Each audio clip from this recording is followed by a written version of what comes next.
અને ધારાસભ્યશ્રીઓના પ્રયત્નથી કામને મંજૂરી મળી છે। મંજૂરી મળ્યા પછી કામની સામાન્ય શરૂઆત એમને કરાવી હતી મોડાસર ચોકડી પરથી।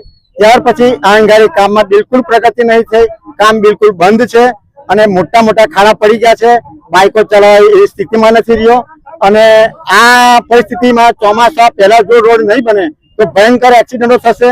વત્તા એને 56 નો એંગલ જે ડાયવર્ઝન આપ્યું છે એ પણ એના ભારણને લીધે આ રોડ તદ્દન તૂટી ગયેલો છે અને હવે આન પર ધ્યાન નહીં આવે તો આખો જિલ્લાથી છોટાઉદેપુર જિલ્લો અલગ પડી જશે અને આખો વિકાસ રૂંધાશે અને સ્થાનિક લોકોને એમ્બ્યુલન્સની સેવાથી મળીને બધી પરિસ્થિતિઓમાં તકલીફ પડે છે।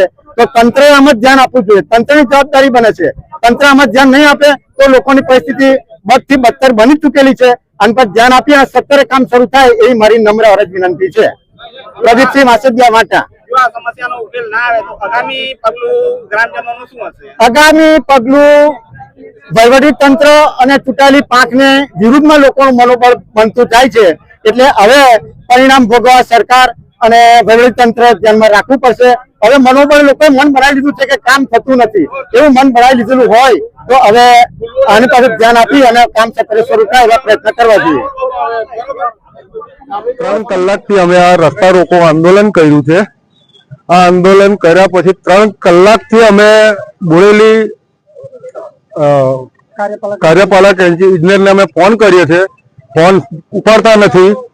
ત્યારબાદ અમે છોટાઉદેપુર ફોન કર્યો, છોટાઉદેપુર ફોન સાહેબનો સ્વિચ ઓફ આવે છે। અહીંયા વાહનો વાળા એટલા બધા હેરાન થાય છે જેની કોઈ હદ નહીં। મોડાસરથી લઈ અને રંગલી 4 રસ્તા સુધીનું ટ્રાફિક જામ થઈ ગયું છે। અધિકારીઓ મોજમાં પડી ગયા છે, રજા છે રજા છે, કોઈ આવતું નથી। આજે શેની રજા હોય, ચીટી ચાંદની રજા હોય, પણ એમનો કઈક ઓફિસ તો ખુલ્લી હોય કે ના હોય,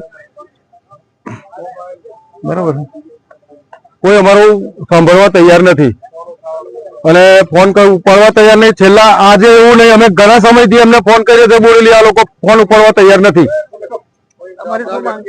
અમારી માંગ એટલી છે કે અહીંયા આગળ આવે અને આ રસ્તો ખુલ્લો કરાવે। જ્યાં સુધી અધિકારી નહીં આવે ત્યાં સુધી અમે રસ્તો ખોલવાના નથી। જયેન્દ્રસિંહ વાસદિયા।